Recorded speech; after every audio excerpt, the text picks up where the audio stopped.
Hey there, good evening and welcome to Prog Monster. My name is Murph and I am the host of this show. This is a show dedicated to progressive rock and other forms of rock music. So, we're here tonight for Ben's album challenge. Ben, as you know, gives me an album every week to review. He chooses the album and I review the album. I usually listen to it about 2 or 3 times. If I have time, I might listen to it a little more, but usually that's about what I'm doing. This album is fairly lengthy. It's about 66 minutes long. So the album he's chosen to give me this week is from a band called Nektar, a band I like quite a lot, actually. The album is The Other Side. It's from 2020.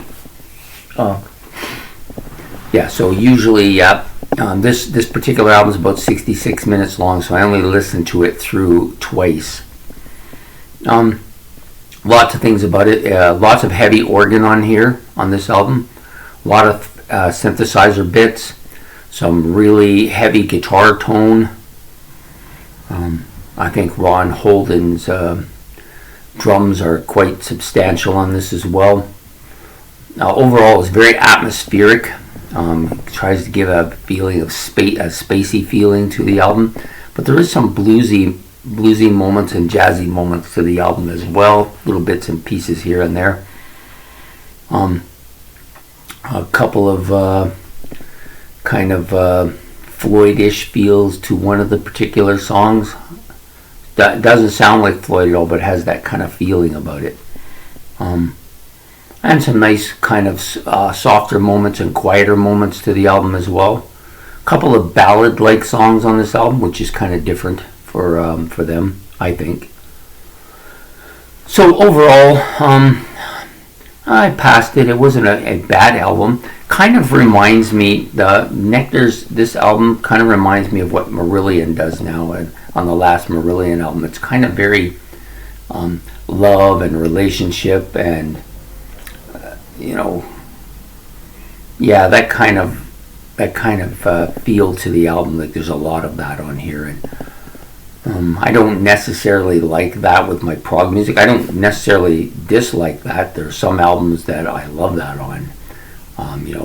The album I'm doing Monday night, Cornerstone, has a lot of that on it, but I've come to expect it from that, and I kind of like it with that. But with these guys, like Marillion, it's kind of distracting. I don't really care for it at all, and I think it overall hurts the album for me anyways. So anyways, it's got 8 tracks.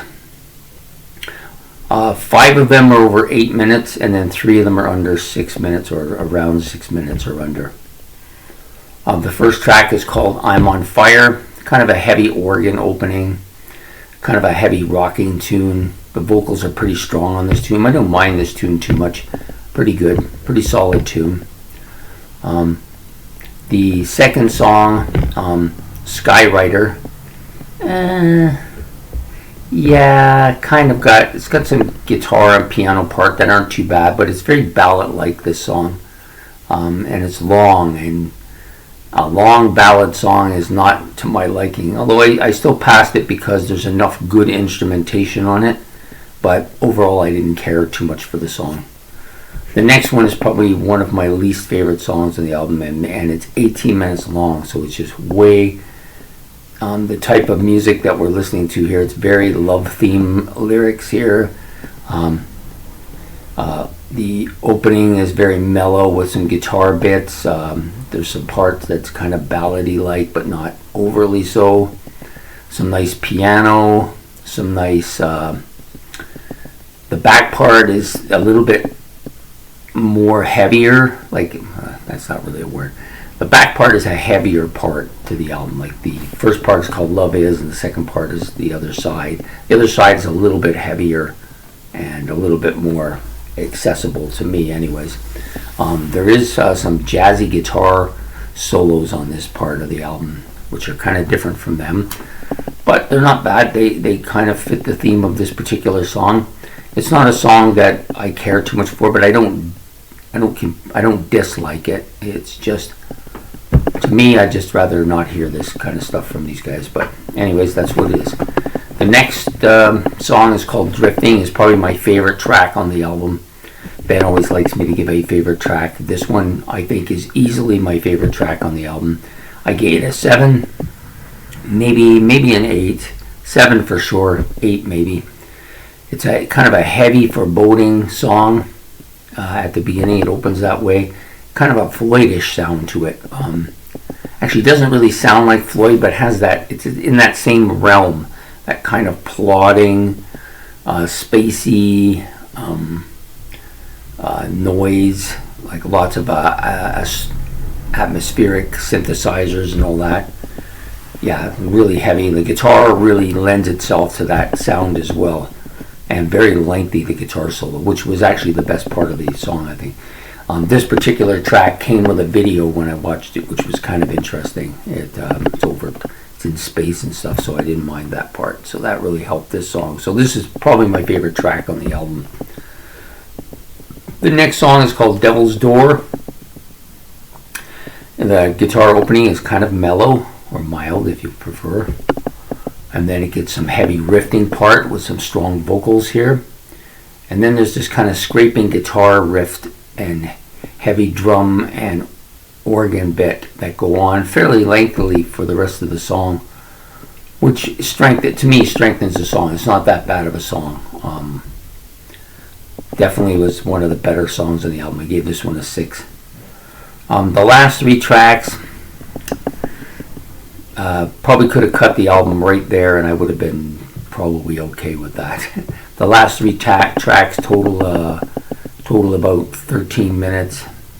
If they took them off, then the album would be around 50 minutes. I would have been okay with that, because none of these tracks really did much for me. The Light Beyond was okay. It was an instrumental keyboard synthesizer opening with some pretty strong keyboard and synthesizer dominated song, and not too bad. It wasn't a bad tune at all. Then the last 2 tracks I didn't like. I didn't like them at all. Another love theme relationship for Look Through Me. Very ballad-like. Lots of keyboard and synthesizers here. This song was about 5 minutes long. If they had made it 2 minutes long, maybe I would have liked it a little more. And then the last track, Why Can't I Be More Like You? And they've used Y, I, B, and U, like just 4 letters. Classical opening, which was the best part of the song. Another love relationship song. Heavy part towards the end. The end part kind of brought the song up a little. I gave it a 4. Brought it up a little bit, but to be honest, this one and the Look Through Me, I didn't like either of them. Definitely could have cut those 2 tracks off the album. It probably wouldn't have hurt me, and I probably would have liked the album more if that was the case. But it is what it is. So overall, the instrumentation was good. The soloing was good. The synthesizer effects were good. There's a couple of pretty sappy kind of ballad-like songs. Not really ballads, because not ballads in the true sense of a ballad, but definitely within that range of ballad-like sound, and there's too much of that on the album. There's 2 or 3 like that, and I just didn't care for it at all. So overall, I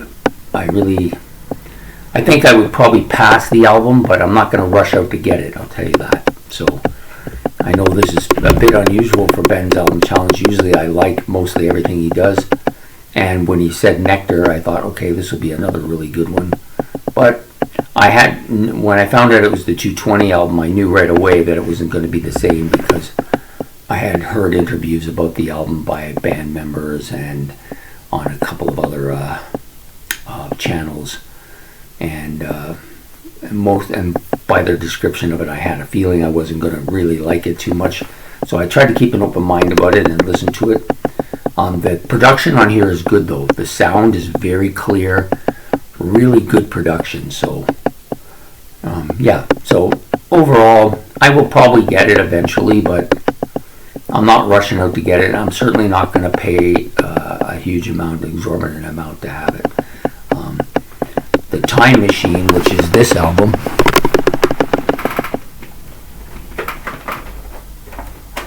we can get it out here. Doesn't want to see it come out. Come on. come on. Anyways, this album came out in 2014.